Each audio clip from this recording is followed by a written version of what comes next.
In a Plymouth County courtroom, defense attorney Kevin Reddington stood up and called blood spatter analysis, voodoo forensics, and junk science, demanding it be kept out of the murder trial of Lindsay Clancy, who faces charges in the deaths of her 3 children.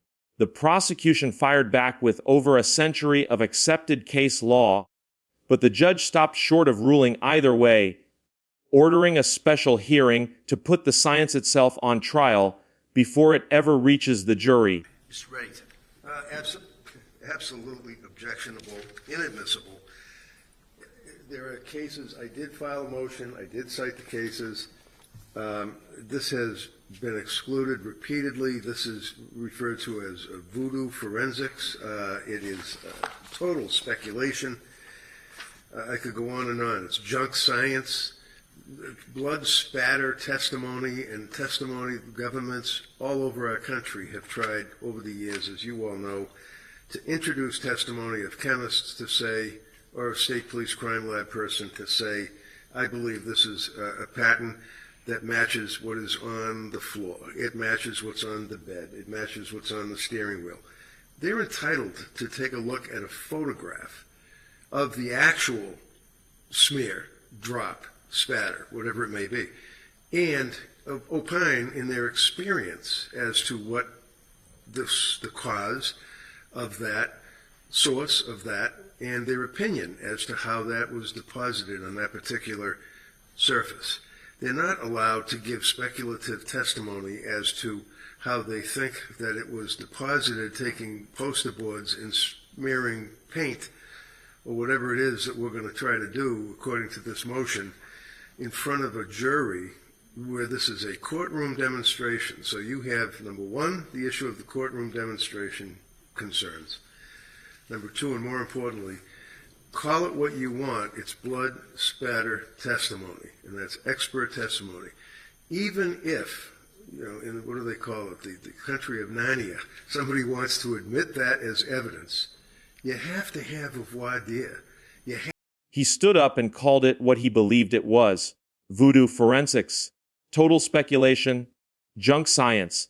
The defense attorney was talking about blood spatter analysis, a forensic technique courts have accepted for over a century, and he wanted the entire demonstration kept out of the trial of a mother charged with killing her own 3 children.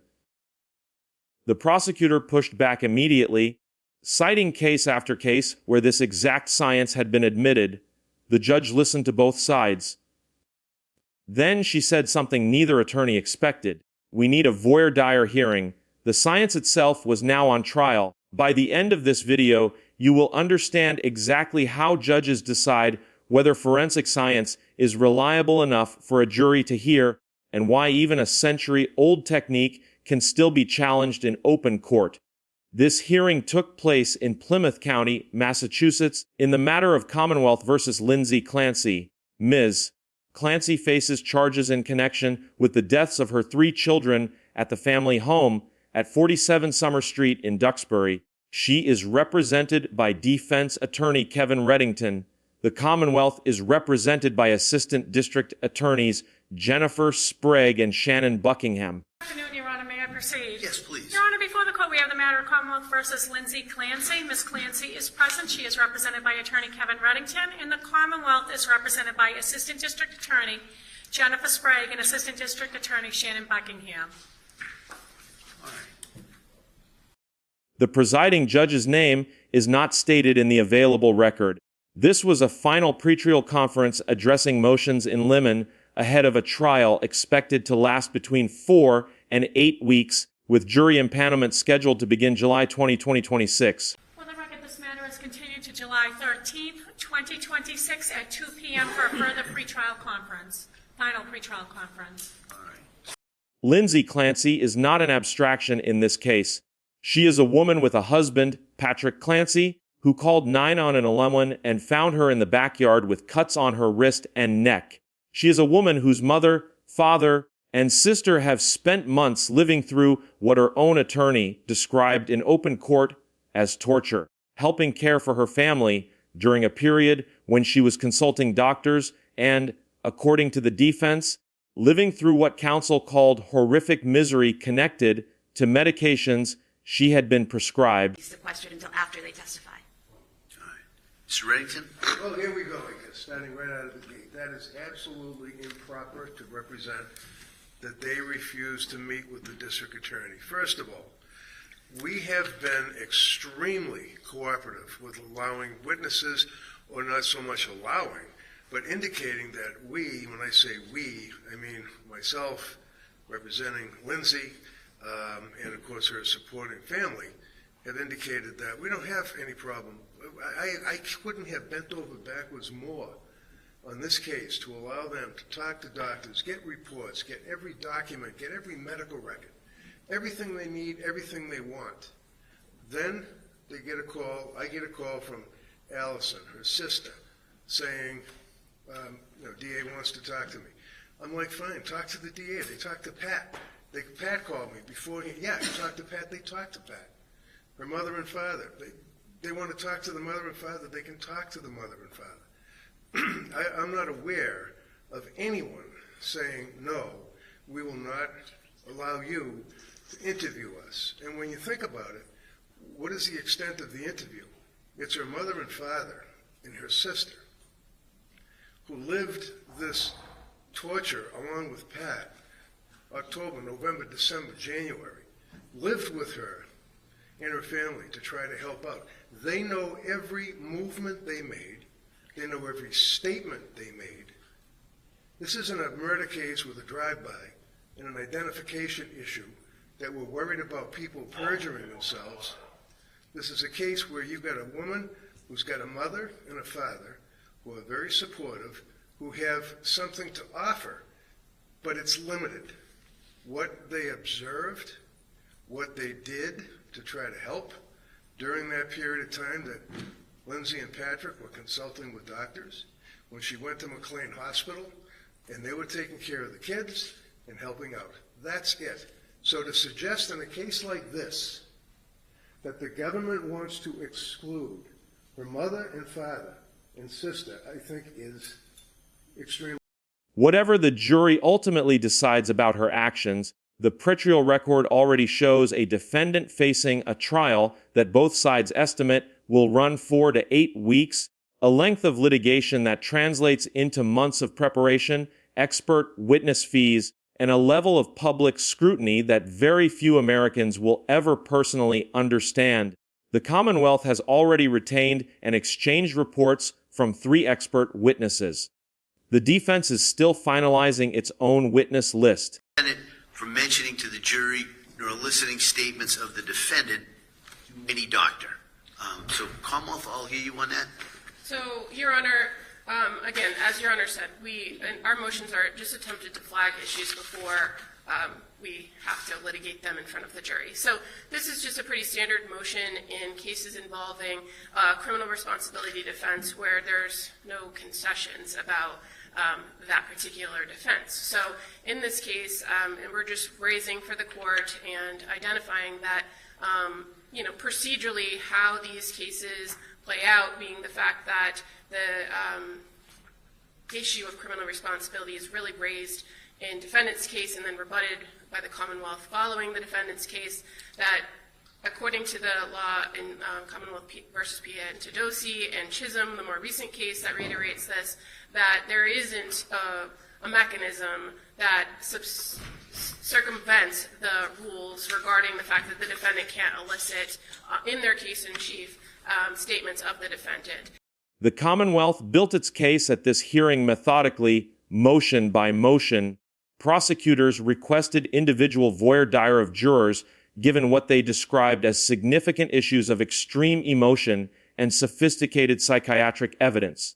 They sought a sequestration order to keep certain defense witnesses, including the defendant's own parents and sister, separated until after they testified, arguing those witnesses would speak to the heart of the defense and should not be allowed to unintentionally influence one another. They moved to preclude lay witnesses, meaning family members and friends without medical training, from offering opinions about Lindsay Clancy's psychiatric condition or medications reserving that territory exclusively for retained medical experts. They requested a judicial view of the Duxbury home itself over the strong objection of the current homeowner, an attorney who had purchased the property after the deaths and argued that opening his home to a bus of jurors and state police would be massively disruptive to his life, his domestic partner, and his neighbors. The Commonwealth is requesting that we do a view, specifically of 47 Summer Street, where the Clancys lived in Duxbury, CVS at 189 Summer Street in Kingston, and 3V Restaurant in Portage Park, Plymouth. I believe the homeowner, Attorney Michael Phippen, is represented by Attorney Peter McGuire. The prosecution also sought to introduce photographs of the 3 children while they were alive, a single photo of each child plus one photograph of all 3 together, specifically to give jurors an accurate sense of their relative sizes. Allow introduction of photographs of the victims while alive. Thank you, Your Honor. The Commonwealth is looking to admit a single photo of each child, as well as one photo of the 3 of them together. And the reason we're looking to admit the photo of the 3 of them together is because when you look at the photos individually, it can tend to give a skewed representation of the actual size of the children. So when you have the photo of the 3 of them together, it kind of indicates the actual size of each child in relation to each other. I have the photos that I want to use at trial. I've showed them to defense counsel. I can hand them to the clerk so that they can Mr. Reddick, have you seen these photographs? I have, Your Honor, thank you, we have no objection to that motion. And the Commonwealth requested permission to use a digital 3D model of the home as a demonstrative aid, recreating the exterior and every floor level so jurors could understand spatial relationships between rooms. Motion to use a 3D model of 47 Summer Street during the trial. Yes, Your Honor. We would like to use this model as a chalk.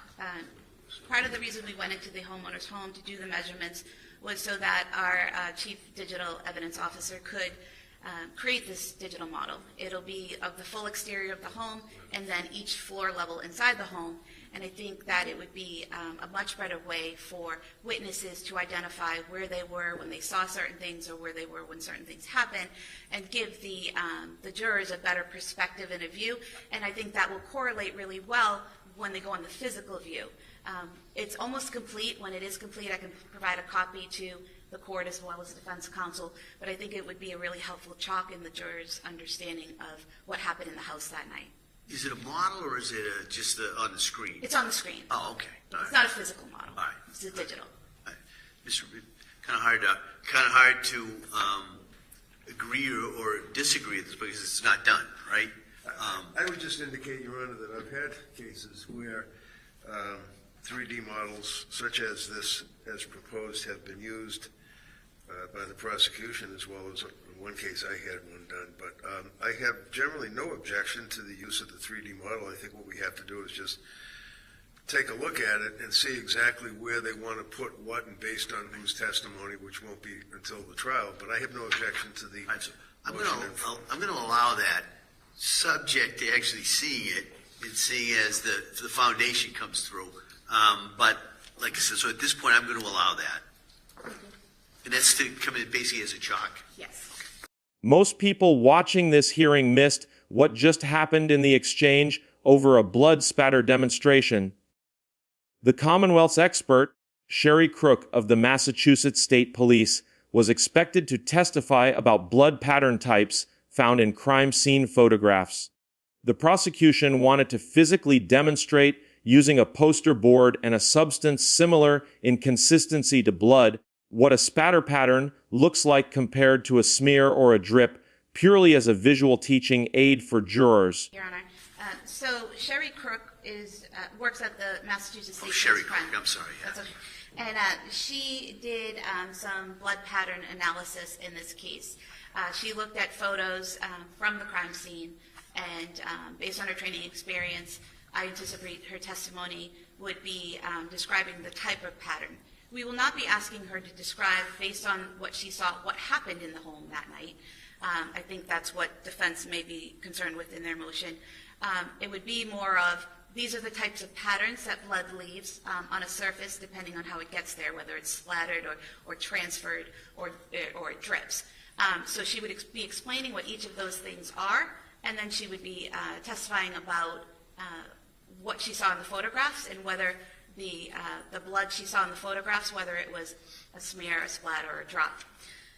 What I'm asking for in my motion is to do a demonstration. Some jurors will be visual learners and some will be auditory learners. I think the auditory learners can hear the testimony and understand what's being said. I think for the visual learners, a demonstration, which is allowed under the case law and under the rules, would be helpful to that type of learner. And what I would like to do is have a surface, be it a poster board or something like that, where we spray a substance, we drip a substance, and we smear a substance. And it won't be the color of blood, but something like similar consistency. And the expert would be saying, well, that's this type of smear that was here. It would just be a chalk, basically, a demonstration so that the jurors can have a better understanding of her testimony, of what a splatter is, what a drip is, what a smear is. So it's just to better help them understand the testimony. I would do that at the beginning, I would remove the chalk, and then I would get into the crime scene photos and the testimony about that. So that would be the Commonwealth's preferred method of her testimony. All right. The defense did not just object to using a different substance for demonstration purposes. The defense objected to the entire underlying science. Massachusetts Rule of Evidence 7002 governs the admissibility of expert testimony, requiring that an expert's testimony rest on a reliable foundation and be relevant to the task at hand. Under the framework established in Commonwealth versus Lanigan, Massachusetts courts apply what is functionally the same standard as the federal Daubert test, meaning that before a jury hears expert scientific testimony, a judge must act as a gatekeeper, screening out methods that are speculative or unreliable. Plain English, the judge does not just decide what the expert can say once on the stand. Defendant from mentioning to the jury nor eliciting statements of the defendant to any doctor. So Commonwealth, I'll hear you on that. So The judge first decides, often in a separate hearing called a voir dire, whether the entire scientific method behind that testimony is sound enough to put in front of 12 ordinary citizens at all. That is the legal question the voir dire hearing was about to be scheduled to answer. The defense attorney did not hold back. He stood and said the words directly into the record. This is referred to as voodoo forensics. He called it total speculation, junk science, and argued that blood spatter analysis has been excluded repeatedly in courts across the country. He drew a sharp distinction between an expert simply looking at an existing photograph of a blood pattern and offering an opinion about its source, which he conceded was permissible, and an expert recreating a demonstration in front of a jury using a poster board and a substance that was not even blood. He argued the second category crossed into impermissible theater, designed to persuade through visual spectacle rather than scientific rigor. The prosecutor answered with case law. She cited Commonwealth versus Vasquez, a 2012 Massachusetts decision in which the defense had raised the identical scientific reliability argument and lost.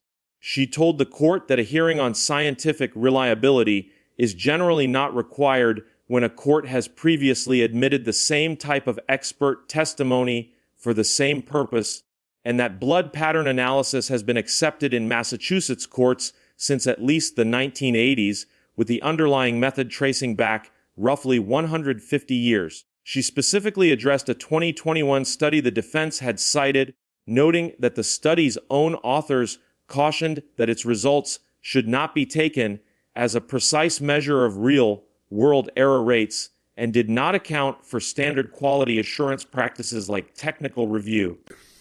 If I may, Your Honor? Yes, please.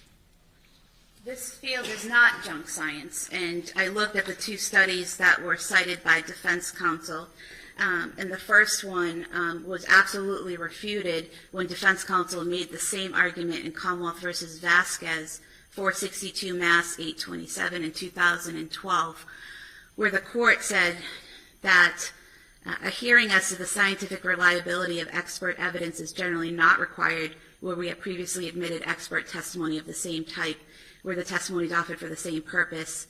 And this type of testimony, this blood spatter analysis, according to the court, had been accepted generally in the courts of the Commonwealth. The earliest case I could find was from the 1980s, but it goes back even further. And even the studies that he cites say that blood pattern analysis has been around for 150 years and accepted by the courts. And in that Vasquez case, the court found that the report defense counsel cites does not say that it's not reliable. In fact, it says, in the case it says, the report does not conclude that blood spatter analysis is unreliable. The report notes that understanding how a particular blood stain pattern occurred can be critical physical evidence because it may help investigators understand the events of the crime. And then if you look at the more recent case study that defense cites, the 2021 study, in that study itself, it says these results should not be taken to be a precise measure of the operational error rates. And it says these results do not account for operational quality assurance measures such as technical review or verification, and it does not account for the fact that in this study there was a small number, 76 participants from different countries who used different terms to identify what they were looking at, which could result in some of the inconsistencies. So this has been around for 150 years. It's been approved by the court, and it's a reliable scientific method, and it should be admissible without a Daubert Lanigan. The judge did not simply rule for one side. She asked a direct question that exposed what was actually missing from the record. Did anyone know what this particular witness's training and experience in this specific science actually was? Here is what that question means in the real world. A scientific method can be generally accepted by courts for 150 years and still fail in a specific case if the individual expert offering the testimony cannot establish their own qualifications and methodology on that exact evidence. General acceptance of a field does not automatically validate every practitioner within it. The judge was not rejecting blood spatter analysis as a discipline. She was refusing to assume that this expert, on this evidence, with this demonstration, had met the threshold without seeing it first. That's number one. I don't really know what this witness's training and experience is in regards to this science. Secondly, in regards to the courtroom demonstration, I don't know. I mean, when I hear what's going to be substance like blood, I think it's hard for me to make a decision without knowing or seeing the actual substance, without seeing exactly what is going to be done. So I'm not going to take any action on that.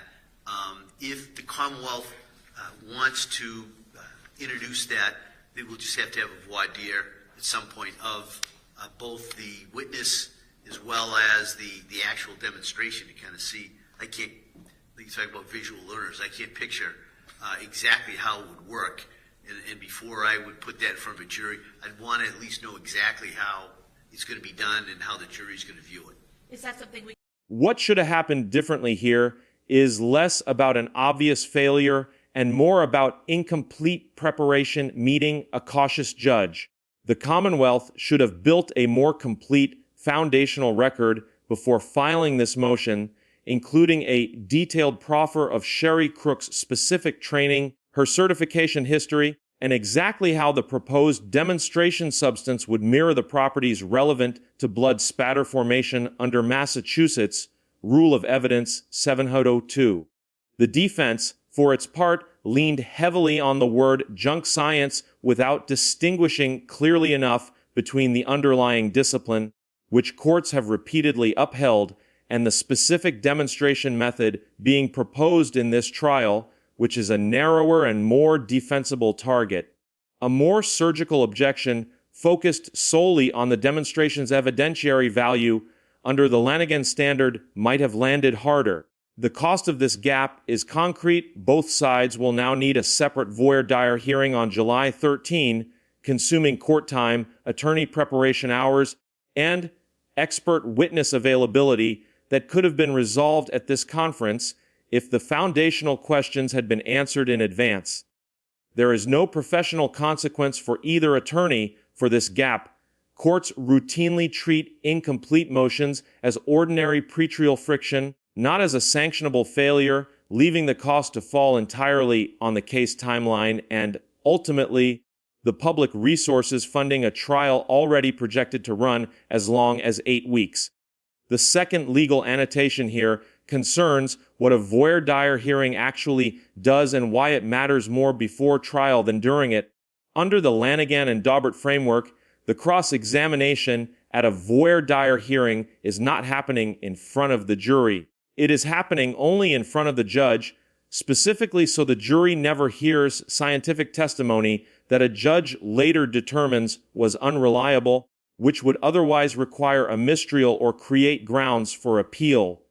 The specific element being tested here is reliability of methodology, not credibility of the witness in the way a jury would evaluate it.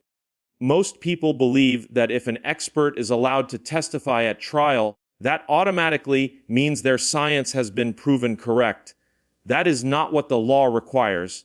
It means only that a judge, acting as gatekeeper, determine the method meets a minimum threshold of reliability to be presented to a jury who will then decide for themselves how much weight to give it. The voir dire is not about whether blood spatter analysis is true. It is about whether this particular application of it by this particular expert clears the legal bar to even be discussed in that courtroom at all. The Commonwealth's strongest argument, when this voir dire eventually proceeds, will rest on more than a century of accepted forensic precedent and a controlling Massachusetts case directly on point. Prosecutors will argue that demonstrative aids exist precisely to help jurors, particularly visual learners, understand complex testimony, and that using a non-blood substance to illustrate spatter, smear, and drip patterns is a teaching tool, not scientific testimony in itself, since the expert will be careful never to claim the demonstration substance matches the actual crime scene evidence. The defense's strongest argument will be that courtroom demonstrations carry an outsized persuasive power precisely because they are visual and memorable, and that allowing a poster board recreation in front of a jury risks letting theater substitute for established scientific rigor, especially when the underlying expert's specific qualifications on this exact evidence have not yet been established on the record. The open question the judge left unanswered, and that neither attorney fully resolved at this hearing, once a voir dire establishes that Sherry Crook is qualified and her general methodology is sound, does that automatically clear the specific poster board demonstration for use in front of the jury, or does the demonstration itself require an entirely separate reliability finding under the Lanigan standard? The judge did not rule yet. She said only this: I think we do need a voir dire here. Both the witness and the demonstration would need to be examined before either is shown to the jury, and that examination was scheduled for the next Pretrial conference on July 13. This deferred ruling reflects exactly how the gatekeeping function under Daubert and Lanigan is supposed to operate. The judge did not reject the Commonwealth's evidence outright, and she did not simply accept it because the field has historical acceptance. She required the foundation to be built in front of her first, outside the presence of the jury, before any of it could be presented as fact. This is the same gatekeeping principle the United States Supreme Court established in Daubert versus Merrell Dow Pharmaceuticals, 509 U.S. 579s in 1993, the case that fundamentally reshaped how American courts evaluate scientific evidence by requiring judges, not juries, to serve as the first line of defense against unreliable expert testimony reaching a verdict. Massachusetts adopted its own version of this standard in Lanigan specifically because the consequences of getting it wrong are severe in both directions, exclude reliable science, and a jury may never hear evidence that accurately explains what happened, but admit unreliable science and a jury may convict or acquit based on something that sounds authoritative but is not. The justice system does not just decide what happened in a case. It decides what kind of proof is trustworthy enough to determine the rest of someone's life. Every American who has ever watched a true crime documentary and assumed forensic science speaks with certainty should understand that certainty is earned in hearings like this one long before a jury ever hears a single word of testimony. The fight over a poster board and a non-blood substance in a Plymouth County courtroom is, in miniature, the same fight that determines whether forensic evidence in any American courtroom can be trusted. The next video examines a case where a judicial view of a crime scene became its own contested legal battle, and the standard courts use to balance a property owner's privacy against a jury's right to see where a crime occurred is far more limited than most people assume. Was the defense attorney's characterization of blood spatter analysis as voodoo forensics a legitimate challenge to demonstrative evidence that risks misleading a jury, or was it an overstatement of a forensic method that Massachusetts courts have repeatedly found reliable for decades?